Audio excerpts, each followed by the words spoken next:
What up, YouTube? T-Movies here. Here is my review for the new comedy titled The King of Staten Island, which is a comedy that stars Pete Davidson, who I always adore. Adore Pete Davidson. I mean, I think he's a really funny dude, you know?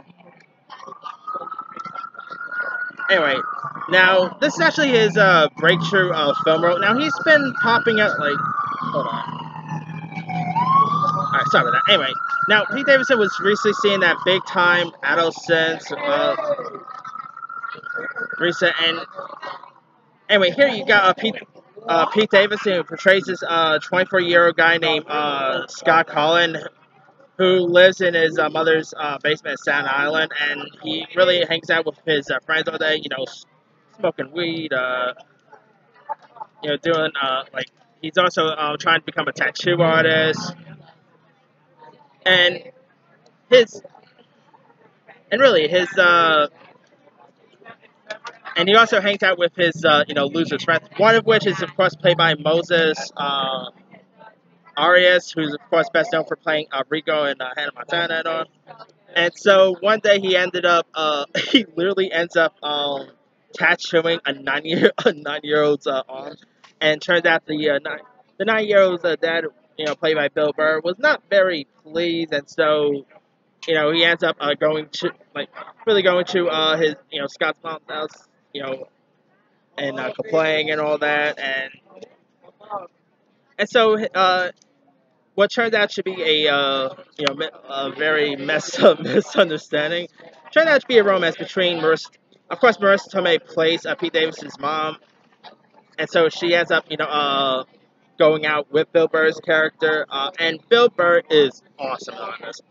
I mean, I'm actually becoming a fan of Bill Burr. Whether like his stand-up comedy routine is hilarious, he's great on F is for Family, which I'm gonna talk about in my next video because I finish up or episodes of F is for Family season 4, which that show is just a delight. I mean, and so we get to Staten Island. This is actually a bit based on Pete Davidson's life. Because if you guys don't know much about Pete Davidson's life, his when he was like very young, his dad tragically passed away during September 11th, and so his dad in this is a bit of a firefighter, and they don't really mention about and of course, Pete Davidson's Scott character in the film, his dad also dies, but they don't really mention that his dad in the film, died during 9/11. They actually explained that his dad died in like a bigger fire and all. Whoa, what the heck is going on right But there? but anyway, as I was saying, yeah, King of Staten Island was a really funny one. But so I guess you could say this is like a Pete Davidson's version of 8 Miles. I'm not gonna lie, if the Oscars was literally held yesterday for Best Actor, I would literally add Ben Affleck and Pete Davidson in that category, and maybe Hugh Jackman for Bad Education. I'm not gonna lie, I literally think Pete Davidson deserves an Oscar nomination for his performance.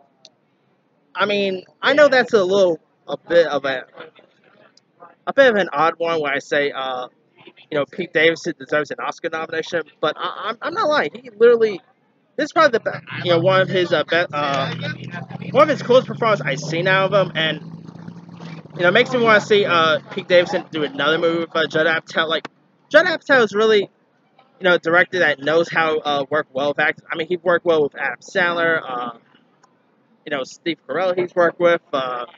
He also made a star out of Amy Schumer, so there's that. But man, this now one really other thing, like one major problem about Judd Apatow's films is that they are way too long than they should have.